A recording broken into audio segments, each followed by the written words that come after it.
Don't worry, we're not unemployed like Matt Rhule just because you guys are seeing us at lunchtime.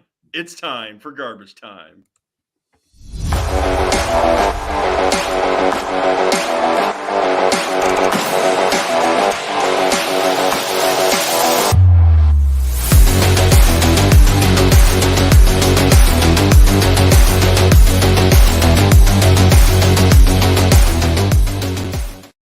Guys, welcome into Garbage Time Fantasy Football on this special lunch edition on Columbus Day. We got the day off. That's why we are coming to you at this time edition of Fantasy Football, Garbage Time Fantasy Football. We are doing the Week 5 recap show. How are you doing today, Ron? Doing good.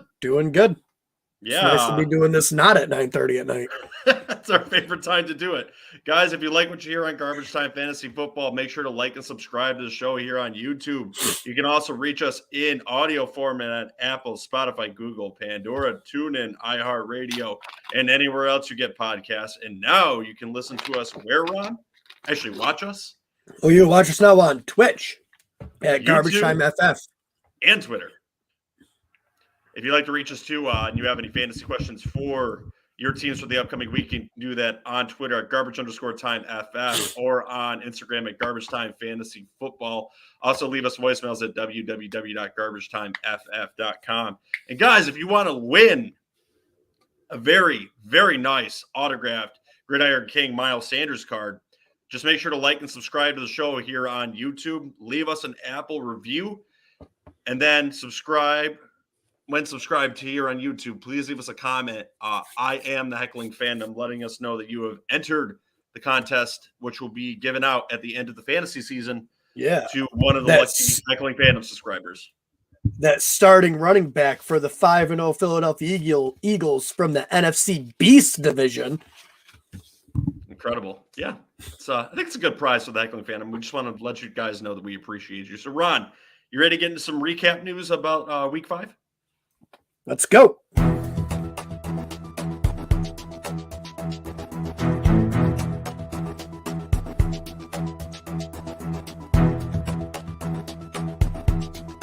News updates. All right, the Panthers have shit-canned Matt Rhule. He's no longer the head coach of that team. He's out. The quarterback sucks. What does this mean for the offense going forward for the Carolina Panthers? Is it too early to determine?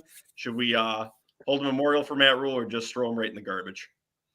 Throw him in the garbage, and I don't think it helps offense at all, though, unless they bring in a different head coach, because I'm pretty sure Ben McAdoo is going to be the interim head coach, which is gross also. So what does it do to Christian McCaffrey's value over the next few weeks? I think Christian McCaffrey is Christian McCaffrey. Hopefully they get him more designed passing plays, but we'll see. All right. Pat Freiermuth is in concussion protocol. So is Teddy Bridgewater, and it seems like this is going to be more relevant in the coming weeks. So what's your thoughts on the new concussion protocol? Is this going to keep players out longer? And is this something we're going to have to monitor for the fantasy season going forward? I don't know if it'll keep players out longer, but I think you will see less people coming back into games after they get tested for concussion. Like, if you see those guys that are really Steve Wilkes was named the interim. Yeah. Well, that's I don't know who that is very much, but that's way better than Ben McAdoo, I'm sure. Thanks for the assist, JJ. Can't join the show, but he's pulling a Joe. So Steve Wilkes was an assistant for Pittsburgh and the Cardinals. I was going to say he was on the Cardinals at one point, right?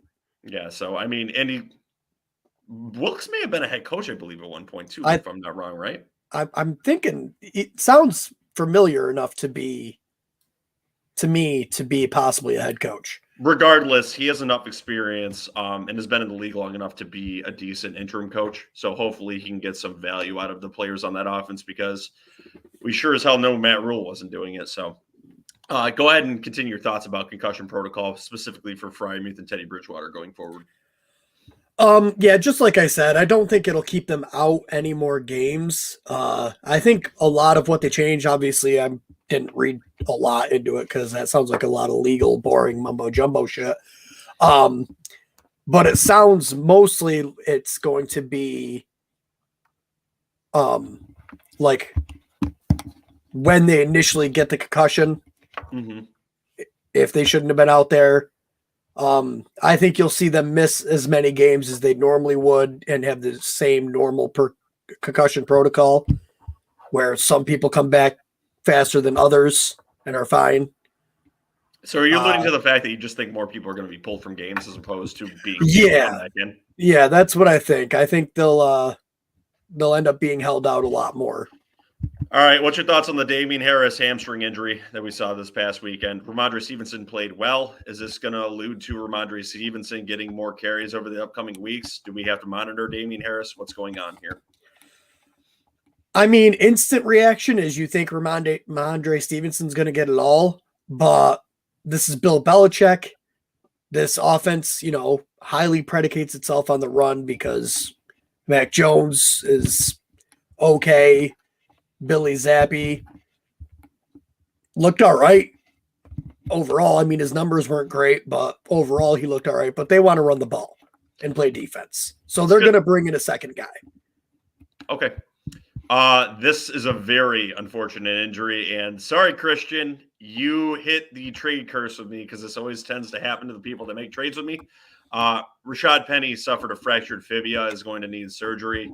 So it seems like it's going to be all go for Ken Walker. So what is your evaluation of this injury to Rashad Penny? And after that, what is it going to do to the Seattle Seahawks backfield going forward? Sorry, say that again. I accidentally muted you. So Rashad Penny suffered a fractured fibula, will need surgery. And it seems like it's going to be all go for Ken Walker because of this. And I was alluding to the fact that Christian hit the trade curse with me because players always tend to get hurt after I trade them for the opposing team. So you and me both, buddy. So go ahead and tell the heckling fandom what you think this is going to do for fantasy football in the retrospect of Rashad Penny's value going forward and what it's going to do to this Seahawks backfield. I think Kenneth Walker is going to be the main guy. Don't be shocked for them to use, I don't know, DJ Dallas, or they have one other, Travis Homer, I think they have on the team. Don't be shocked if one of those guys starts getting some carries, but I think it's going to be mostly Kenneth Walker. Fantasy wise, Rashad Penny is, we said it all off season. If he could stay on the field, he'll be all right. But the man can't stay on the field. It took 5 weeks? There it was. He had 5 games at the end of last season and 5 games at the beginning of this one. Like, he's hit his quota. He's out for the year, probably. And a fractured fibula is just these strangest of injuries, too. It's not one that you hear a lot, too. So I think it's going to be a weird timeline with him. Personal to me, I have him on my dynasty team. And now not for long. And now with Cordero Patterson on IR, I don't know how I'm going to start 3 running backs next week. And look at my team is currently 3-1. I have a chance to make it to 4-1. Most likely going to be 3-2 this week. But this is my downfall.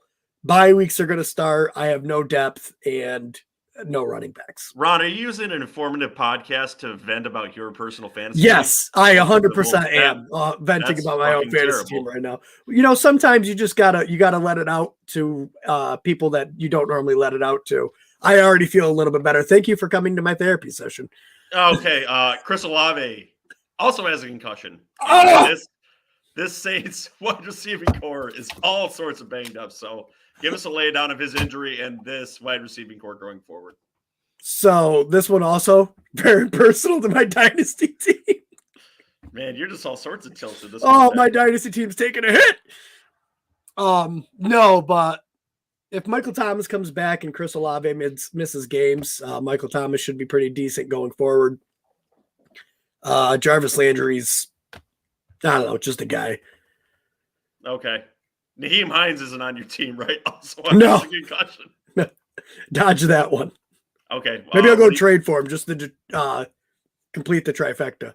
All right, and we're expecting Jonathan Taylor back next week. So if you're the owner of both of them, don't worry so much because you'll have your main boy back. I also wanted to talk about Kyle Phillips' usage on the Tennessee Titans. It doesn't seem like it's really procured in a lot of fantasy points, but we're seeing him run and get 27.1% of all targets for the Tennessee Titans. Do you think this is going to lead to him eventually being a very good statistical fantasy player for your team? I know it really hasn't shown yet, but that puts him in the top 10 of wide receivers getting percentage targets on their team. So what's your thoughts on Kyle Phillips going forward? Well, I believe at least week 1, maybe week 1 and week 2, he was actually pretty good. Pretty because decent. he was getting the things, and I, kind of liked him going forward, and then he got injured. So, especially if Treylon Burks misses more time, you could see Kyle Phillips take over the number 1 spot. I mean, Robert Woods has been playing well, but I mean, you saw week 1, Robert Woods didn't really do anything. It was mostly, Kyle Phillips, Treylon Burks. So I do think that the healthier he gets and the more integrated he gets involved in this offense, I think he has the potential to be good for your fantasy, high-end flex, low-end wide receiver 3 type numbers. All right, you ready to get into the good, the bad, and the surprising week 5? So ready. And we have to thank our fellow host, JJ, for making this new drop. So you will no longer have to hear the screaming man on the recap. So let's see what JJ's got for us. Playoffs? But they are who we thought they were. And we let them off the hook. You play to win the game.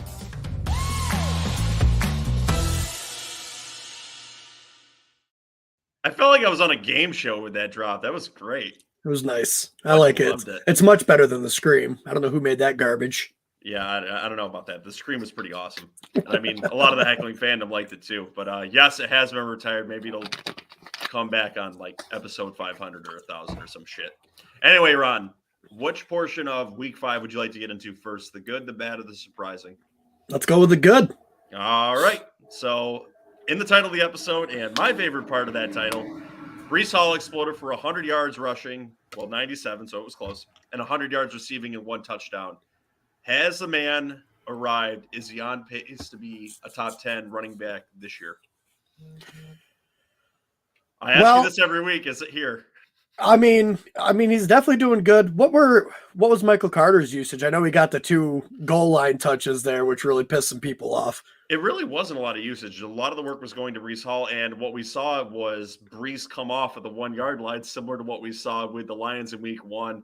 And DeAndre Swift, because he was gassed, and then Michael Carter just vultured both of those touchdowns. So, and Michael Carter's not a big guy. It's weird. Breece Hall must have just been too winded to go another rep. I think you see that switch. I think Breece Hall could have a really good fantasy year.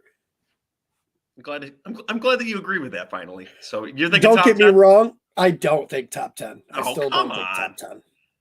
This is you're not going to see this every week. Yes, I think he has good games, but you're not going to see nearly 100 every week out of Breece Hall.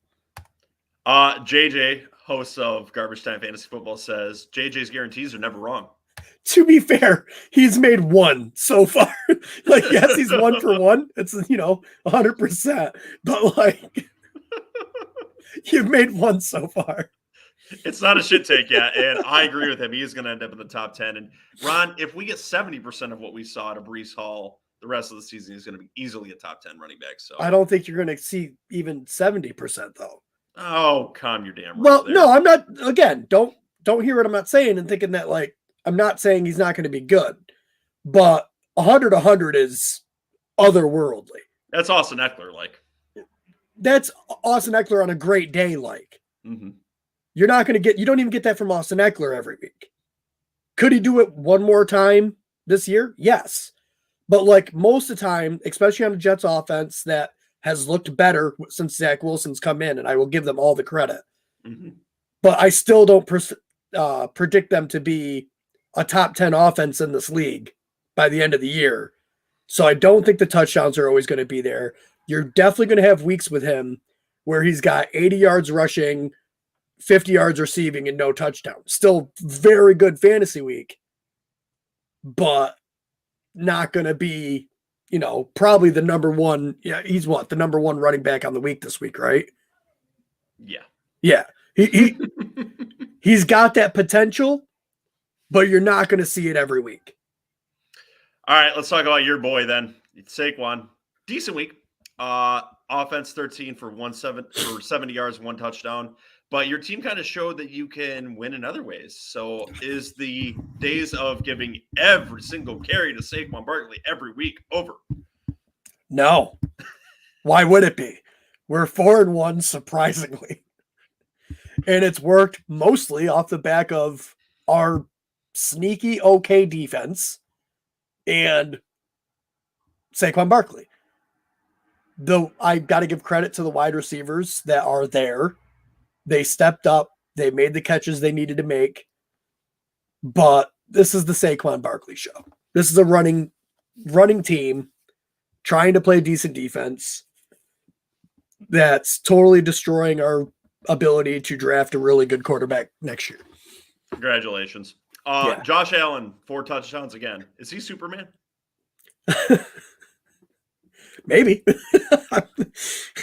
He's real good. Like, it's really impressive what he's been able to do.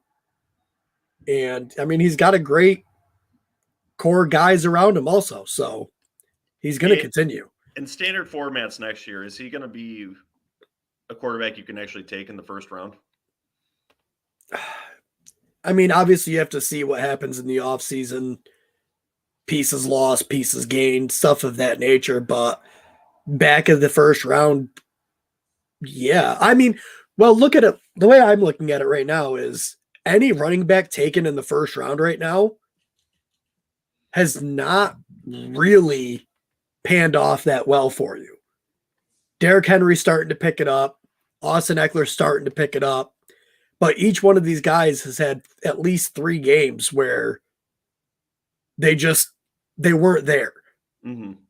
So I think you're going to start seeing a shift to more wide receivers taken in the first round. It's almost like we got to stop. I know those running backs that get all the work, Saquon, Christian McCaffrey, those type of guys, they're valuable for sure. But when they miss, it hurts. Well, let's talk about a running back that hasn't missed this year and one that is really starting to pick it up. That Chargers and Browns game was something always to watch when those two teams get together. Both of them over 100 yards and 2 touchdowns. What's the outlook of these two going forward for the rest of the season? Man, the Chargers, yeah, they scored 30 points, but this was against a Browns team. And they allowed them to put up 28 points and, almost lost this game. That the Chargers defense has taken a lot of hits, looks not great. And to allow Jacoby Brissett and company to put up 28 points on you, it's not great looking for the Chargers defense. Offense is going to be fine, but. And your feeling on these running backs? Both top 5? Oh, yeah. Nick Chubb, I believe, is the number 1 rusher in the league right now. That's because he keeps getting into the fucking end zone every week. Yeah. All right, Delvin. One bright spot of my dynasty team. No, the one part you're not hedging on. That's nice. Yeah. Dalvin Cook, 94 yards, 2 touchdowns. Justin Jefferson, 12 receptions, 154 and 23 yards passing. Yeah. This Vikings offense is pretty good, right? It can be, or it can be really, really bad. As we saw against the Eagles. The norm is hopefully they figure it out more. Sometimes I think the norm is dependent on Kirk Cousins. Okay. He's got to know when he can actually hyper target Justin Jefferson, and when the defense isn't letting me. I got to show them that they can't just put every single guy in the defense on Justin Jefferson to try to get him open more. And it all comes down to Kirk Cousins. I know it's kind of a stupid answer because, of course, it does. He's the quarterback, but that's the answer. And we've officially come back off the ledge for Dalvin Cook. Now he's back to normal. I wouldn't say that. I mean, he had 2 touchdowns. He had 2 touchdowns. He had a really good week, but I don't know. It kind of feels like a trap to me. Kind of like this next player we're about to talk about, Geno Smith. Yeah. I mean, I've said it last week. Geno Smith is a fine QB2 for fantasy. I mean, he is dropped out of the surprising category for this segment of the show and is now in the good. He's been very consistent, and he made Lockett look good again. 100 yards, 2 touchdowns. So is this a career revitalization for Geno Smith, or are we going to eventually hit the wall with him? Both. Because if Geno came out in the Seattle offense and just completely did nothing, he was most likely done in the league.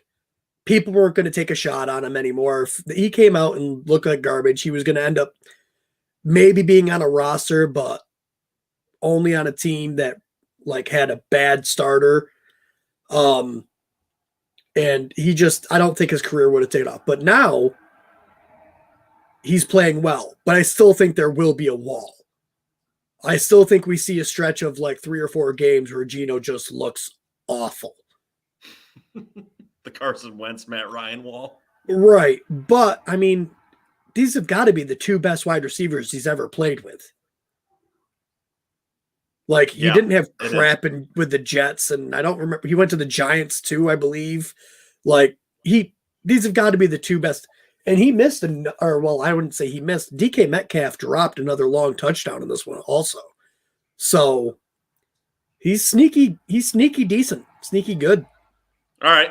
Speaking of good, Raheem Mostert gashed the Jets for 113 yards and 1 touchdown. Seems to do this every single time he plays us.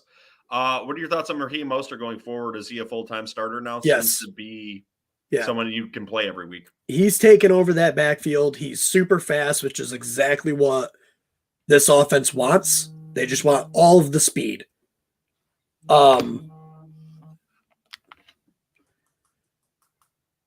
Yeah, they want all the speed on this offense. I'm surprised they haven't made a blockbuster trade for like Lamar Jackson or something. But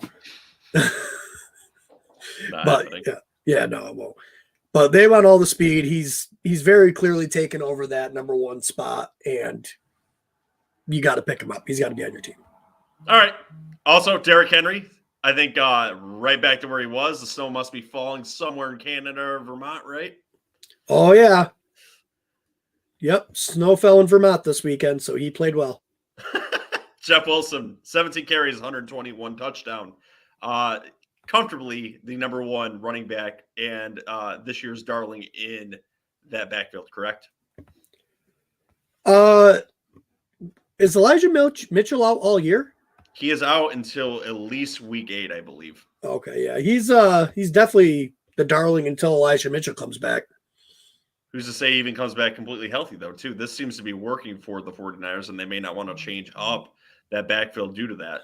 Not to say that Mitchell may not vulture a little bit coming back, but I don't think it'll be very quickly. And if you're looking at it that way, Wilson may be valuable until potentially week 10, and you're close to the end of the fantasy season by then. So I really think he's going to have a high impact through most of your fantasy season.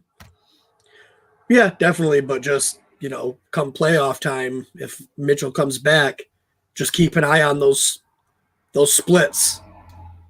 Fair enough. And there's a lot of bad things going on with the Rams, but 2 of those bad things are not Cooper Kupp and Higbee. Both of them are the only ones that seem to get fucking targets. So are we still comfortably playing Higbee going forward? Yes. And last thing I've 100%. Oh, absolutely. And last thing I've got in the good category for us tonight is another tight end, Njoku, 6 for 88. And his running mate, Amari Cooper, who got in the end zone 7 for 76 and 1 touchdown. Both of these guys are now viable going forward, regardless of what we thought was a questionable quarterback situation for the Browns. They seem to be better than advertised. Yeah, you're probably going to want to watch the defensive matchups. And if you can get out of them against really stingy defenses, I might do that. But if they're projected to need to keep in games, which they most likely will be, they're definitely good starts going forward. All right, you ready to talk about some hot shit, the bad stuff of week 5? Yeah. All right. Didn't think I was going to be throwing him in this category, but Lamar Jackson left a lot of points on the field last night. Missed 2 bombs, had an average fantasy day. What happened to him last night? I think he really felt the effects of not having Rashad Bateman out there. Also, I mean, those bombs last year probably would have been Hollywood Brown, but he was down some weapons. Devin Duvernay played very well, but I think he missed that. I think he really missed Rashad Bateman this year or this week. Tough, they couldn't get J.K. Dobbins going really. Kenyon Drake played a bit too. Just kind of an off game against a decent defense with the Bengals. Yeah, on the other side too, kind of a weird situation there with T. Higgins. So I got a question here. The reason why he was held out for the second half, was it because they saw him as a situational player, as the coach was alluding to, or is there actually an ankle aggravation? That's why they were holding him out. It's got to be an ankle aggravation. T. Higgins is not a situational player. No, that's bullshit. Don't give me that. It was definitely the ankle, or he tweaked a hamstring. For most of the game, he had his helmet on still. I think if they absolutely needed him to go, if Tyler Boyd got injured or, other people got injured and they really needed him, I think he would have been out there. So I don't think for long term it scares me that much. But yeah, he had to have tweaked something. AJ Brown. Just trying to keep healthy. Yeah, that's true. AJ Brown, 3 for 32. Not good. Ew. Really though. Yeah. Against Cardinals defense that isn't great. But I heard something that the Cardinals defense is actually okay against the number 1 wide receivers. It's just everyone else they're not okay against. So hopefully that holds true. AJ Brown, every wide receiver has bad weeks. So I'm not too worried about it. But I do believe we are a lot more worried about Hunter Henry and the Patriots, right? He's completely unaddable at this point. It just seems completely gone from that offense besides blocking. Yep. Yeah, he'll have his weeks, but you're not going to be able to guess when they are. When? We haven't had one yet. He'll have one at least. Oh, great. That's great for fantasy. Well, that's my point. Like you can't have him on your team. No, absolutely not. James Robinson didn't seem to fit the script this week too. Didn't play that well. His running mate did though. So what do you make of this Jacksonville backfield going forward? Anything change? I don't know. I mean, all off season I was off of James Robinson. I thought Travis Etienne could take over more of a role. Did James Robinson have more of the snaps or? No, this was more of Etienne kind of day. And the coach came out afterwards, and when someone was asking about Etienne's usage and stuff like that, he kind of said, like, that's on me. I got to get him more involved. You might start seeing it start swinging because nothing against James Robinson, but he doesn't have that explosive play ability. He's just the guy that's just going to go out there and run the ball very well. But he doesn't have that breakaway speed like Etienne has. He may not, but I really, if I had Travis Etienne this week, just kind of on the name, I think I would try to ship him out. I don't think you're going to see that consistency with him this year. So I'm in a little bit of disagreement with you as to saying that the roles may change. I think Robinson is as dynamic as Etienne, maybe even a little bit better. And I think he's in more favor with this coaching staff. I think it was just kind of a little bit of an odd week. That's why you saw Etienne kind of fill the game role this week. And if I had him on my team, I would try to ship him out for whatever pennies I can get him for. I don't think he's going to be valuable this year going forward. But no, you could definitely try trading him just in case. Yeah. All right. Tyreek Hill was also kept in check. Did not play the last 9 minutes of that game. So that's kind of something to monitor going forward for this week. How come the Jets were able to keep them in track? Is it just because they were playing with a third-string quarterback? Or? Yes. That's 100% what it was. Don't go inflating yourself with your Jets team win over the Dolphins. They were playing a third-string quarterback. If that was Tua, they would have won. So it had nothing to do with Sauce Gardner looking like the defensive rookie of the year? No, nothing. Not at all. That's nice. But anyway, what is Tyreek Hill's outlook for the upcoming weeks with all the injuries to that quarterback room? I think Tua plays next week, so he'll be fine. Okay. What about his counterpart, Waddle? Hill left the game in a boot, JJ says. Yeah. So now what's your thoughts on that, Ron? Monitor the injury. If he's playing, you got to play him. Doesn't sound like if he left the game in a boot, I doubt he plays next week, but that just means Jalen Waddle's all systems go. Okay. Tyler Conklin in that game was also very highly ineffective, and CJ Uzama was getting closed out, snapping him. Is the flirting with Tyler Conklin over? I mean, I always said not to start it because I knew this was going to happen. But yeah, I don't think it's over. I think he still has good weeks, but I think if Uzama starts getting more involved, unless you're Rob Gronkowski, Aaron Hernandez, you can't support two tight ends. Okay. And what the fuck are the Atlanta Falcons doing with Drake London? On passing plays. No. You said too many words. It's just, what the fuck are the Atlanta Falcons doing? That's it. Oh, okay. I'm glad that you corrected me there. You said way too many words after that. Like, that's all it is. What are they doing? But I have to talk about one specific player. So again, what the fuck are they doing with Drake London on passing plays? Him only playing in 22 of 33 of them. He's obviously their most talented wide receiver on that team. Their head coach is foolish and wants to run the ball too much against one of the best run defenses in the league. It goes back to the head coach being foolish. Are we going to see more usage out of Drake London? I would hope so. Because that seems absolutely ridiculous what they're doing with him. Oh, really? Almost as ridiculous as what they did with Kyle Pitts the first 4 weeks? Yeah. Like, this coaching staff does not know how to use the weapons that they have on the offense, and it's ridiculous. They're rolling Marcus Mariota out there, who, has rushing upside. They've won some games, but, stop it. The Fantasy Nation hates you.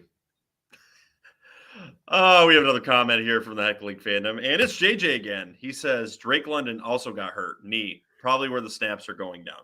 So there is some more insight from another host of Garbage Time Fantasy Football and something you need to evaluate going forward. Doesn't matter. All right, Leonard Fournette scored 2 Everything TDs. that I said is still true, though. Yeah, so this is some good and bad news here. Leonard Fournette got in the end zone twice, but is still losing more time to Rachaad White. Is it soon time to hit the panic button on Leonard Fournette? Do you trade him while the points are still there? No. So I think Tom Brady's still going to trust Fournette more. I think this just shows how good of an asset Rachaad White will be next year, assuming Brady's still in the league. Okay. Brian Robinson also returned on a pitch count. Was not that pretty, though. Ineffective 1 week back. Is he going to be better next week? Efficiency-wise, maybe, but I still think you see snap share until he can actually show that he needs all the work in this offense. Because of his story, he's kind of been a darling for fantasy football. Is this something that we kind of have to discount now? Is he actually going to have any valuable weeks for fantasy teams maybe a few weeks from now?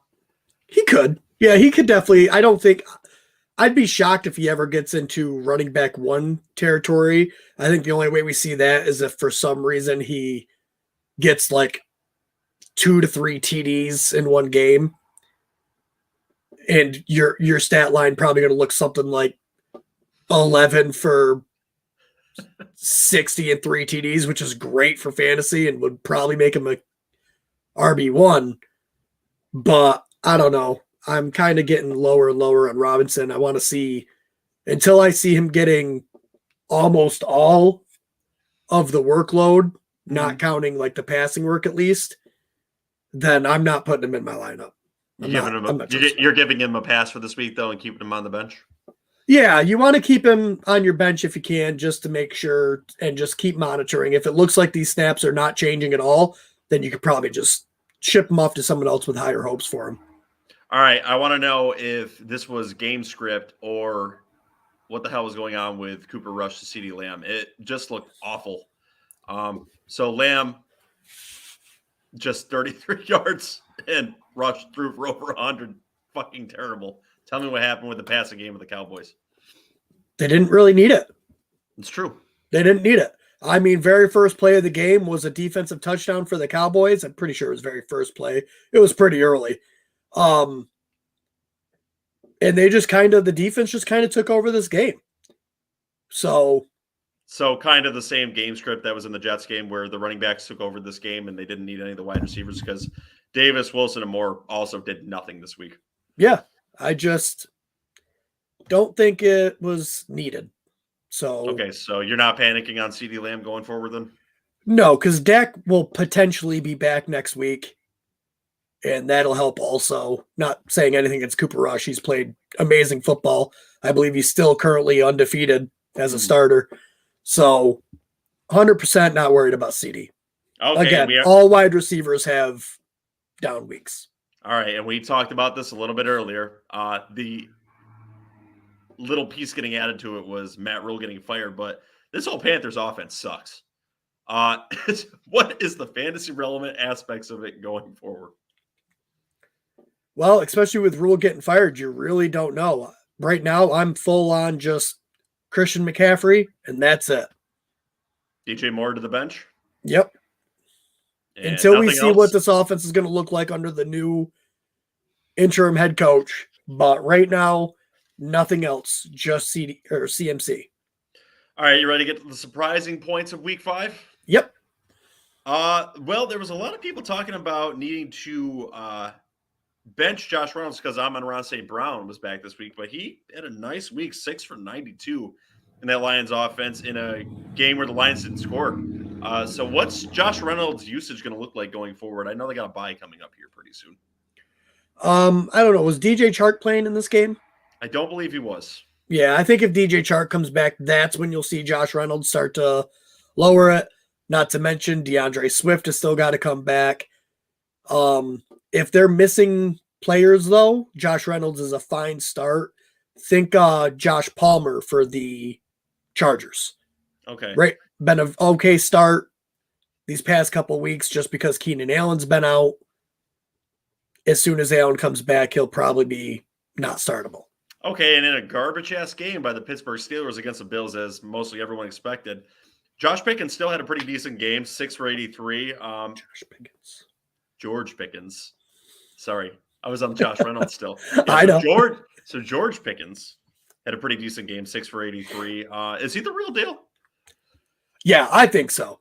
I said it last week. I think you start seeing him take over the main target share on this team. The only problem is, can this team score touchdowns? They had a really tough matchup this week. I think you see this team grow together and this offense start looking a little bit better throughout the season. George Pickens is at least a wide receiver 3 going forward. And guys, we see a lot of viewers out there watching Garbage Time Fantasy Football right now. If you disagree with anything we say on here, heckle and scream at us in the comments. We love to debate anything you guys bring up, or if you have questions for the upcoming week for waivers too, we will answer them here on the show. Carson Wentz is kind of back, I guess. 359, 2 touchdowns and an INT. McLaren didn't look that bad either. So was this kind of surprising from Carson Wentz, or was this expected? And what's your thoughts on Terry McLaurin going forward? I wasn't paying attention to anything you said other than it being the Commanders, and I feel like I don't know all the stats offhand, but 5 for 76 on McLaurin, and Carson Wentz was 359 for 2 touchdowns and 1 INT. Yeah, I don't trust anyone in this team really. Terry McLaurin, Jahan Dotson wasn't in there, so I don't trust his usage, and I don't really trust Carson Wentz all that much either. What about Diami Brown? 2 receptions for 105 and 2 touchdowns. What was the first number you said? 2 receptions on 105 yards. Don't chase big plays. So you're completely leaving him off your roster then. Yep. Okay. And as you alluded to during the Cowboys games, Elliott and Pollard looked all right. So what is that running game going to look like going forward for the Cowboys, especially with Dak Prescott looking like he'll be healthy in a week or two? It's going to look like it has. You're going to have really good weeks between the teams if they can get a good lead and can run the ball. I think you'll see their passing game work increase a little bit more when Dak Prescott comes back too. But you're going to have weeks where they just aren't doing as good. It's going to be back and forth. Ramondre Stevenson, 25 carries, 161 yards, 14 yards receiving. Is this going to be more of the norm for Ramondre Stevenson going forward? Has he arrived? Breaking news. Rashad Penny has now been declared out for the season. Shocking. I kind of think that would happen when you fracture something like that. Yeah, I mean, you never know. Yeah, no, not that kind of an injury. So what's your thoughts on Ramondre Stevenson? Like we alluded to earlier, I still feel like they're going to bring in someone to share snaps with him. I think that's how they want to do. They want to run their backfield. I don't think he gets all of it. You might see his snaps increase a little bit, but I don't foresee it to be all him. Are you keeping an eye on Pierre Strong? Yeah. I would keep an eye on it. See what the workload is. I don't think you have to pick him up yet, but see what his usage is next week. And then Damian Harris was only a hamstring, right? Mm-hmm.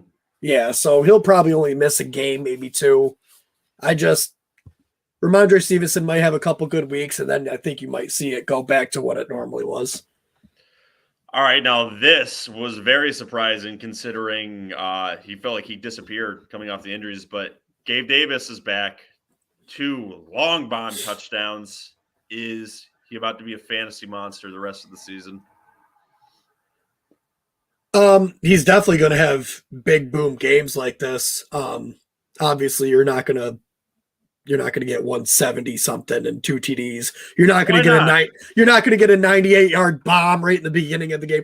Can we just talk about how ridiculous the start? Did you watch that game at all? Yeah, I was watching a little bit of it. Okay, so the start of that game was ridiculous. Like, it was wild. Just from the opening kickoff just being muffed and they were down on the 1, like, all of it was just crazy. It was great. But I think Gabe Davis will be fine going forward. Mm-hmm. Probably good wide receiver 2 with wide receiver 1 upside. Okay. Let's talk about a very highly and debatable topic here on Garbage Time Fantasy Football. Happy birthday, Taysom Hill. If you guys don't understand that joke, go back and watch some of our other episodes. 3 touchdowns, so it might as well have been his birthday yesterday. So what is your thoughts on playing Taysom Hill going forward at the tight end position? Until Jameis Winston comes back, I think it's an all right upside play. But I still believe there's times Taysom Hill is only going to get you 3 to 5 points. But it is definitely a high upside play until Jameis comes back. You did not see his usage like this when Jameis was the starting quarterback. Are you fearful of getting a goose egg from him? Yeah, you definitely could. I mean, that's it. I mean, you've seen the range of possibilities now. I think last week he had like 30 or 50 all-purpose yards or something like that. Mm-hmm. And then this week he had 3 touchdowns. Like, it's going to be boom or bust, and there's not probably going to be an in-between. Okay. All right. Jaylen Warren had more carries than Najee Harris in this game. Was this game script them being out of it, them trying to protect Najee, or is this something they actually monitor? No, this is they gave up. They 100% gave up, especially in like the late 3rd, early 4th quarters. I don't want to say it's like a team, but they were like, all right, we're going to bring Najee out because we don't want him getting hurt. I don't remember seeing anything that he was dinged up at all. So I fully believe that this was just get Najee out of there and let's hope to keep him from getting injured. I don't know, man. I think there might. And he didn't look effective. No, he did not look effective against that Bills defense, but I'm saying monitor this. Just watch it. I'm not saying that this is going to be the norm. But I could see Warren taking some work from Najee to keep him fresh, as you're alluding to. I think Mike, this is really something to monitor. And if Najee went down, there's a number one running back sitting there. So I don't think there's any reason why you couldn't let him not sit on your bench and just see what you get from him. Mike Tomlin always uses one running back. Yes. Like this, that is a bench stat. Warren is a bench stash for injury, and you don't always have the luxury of stashing those type of people. No, but this is one I think you might want to. Donovan Peoples-Jones, 7 targets again. So the consistency in targets seems to be there the last few weeks. Is this going to continue the next few weeks, or are you still not trusting Donovan Peoples-Jones to get those targets? It's not so much that I'm not trusting Donovan Peoples-Jones. It's more of I don't trust Jacoby Brissett. And again, he's been playing well. But we've seen who his top 2 targets really are, and that's Njoku and Amari Cooper. Those are the 2 that have been performing. Those are the 2 I'd rather have. All right, and I'm guessing even though Randall Cobb had 7 for 99, you probably still don't want him this upcoming week? Randall Cobb? No, you don't. I don't think he's going to consistently do that. Okay. That's all you got? Yeah. Okay. All right. There was a George Kittle sighting this week. 547. Is he on his way back? You're going to have up and down weeks because Debo didn't really do much this week. So it was a George Kittle week. I mean, and that's what you're going to get out of this offense. It's going to be a Debo week, a George Kittle week. It may be a Brandon Ayuk week. Like, I just feel like it's whoever the defense tries to take away, the other person is going to do well. And I think more often than not, it's probably going to be Debo because he's just a beast. Yep, and as we already alluded to, Travis Etienne led the backfield there with the Jaguars for 50 yards, so let's move on from that. David Montgomery looked decent regardless of his 2 injuries in getting back into action. I think he still needs a hill, but he had a touchdown. You feel comfortable with David Montgomery in your lineup now? Yeah, I mean, you feel better, and Justin Fields actually started looking more decent this week, so maybe this offense can turn things around and give David Montgomery more scoring opportunities. I mean, his score was, a 40-yard touchdown run, so, I mean, he kind of had to do it himself. He did. Yeah, not much going there for him. Yeah, so if they can start getting more towards the goal line and giving him some more favorable carries inside the 20, inside the 10, you could see him have a really good fantasy year. All right, Ron, anything else you wanted to mention to the heckling fandom about this Week 5 recap that I didn't get to? No. Just the Giants are 4-1. Nobody fucking cares. I gotta throw that out there. There might be some Giants fans watching. You don't know. They might like it. And JJ says, no, you were wrong. It was a 7-yard run. Oh, I thought when it came up on my sleeper, it said 40, but maybe that was someone else. I get a lot of like sleeper pings. Apparently the wrong ones. Guys, of course JJ chimes in for the Bears thing. Yeah, and you're over here gloating about the Giants, and my team. They're 4-1. Mine has a winning record finally. Mine has a better record. I'm not wearing a Giants shirt. I don't know why I did that. At least we're not one-dimensional like you. All right, guys, if you like what you hear on Garbage Time Fantasy Football, make sure to like and subscribe to the show.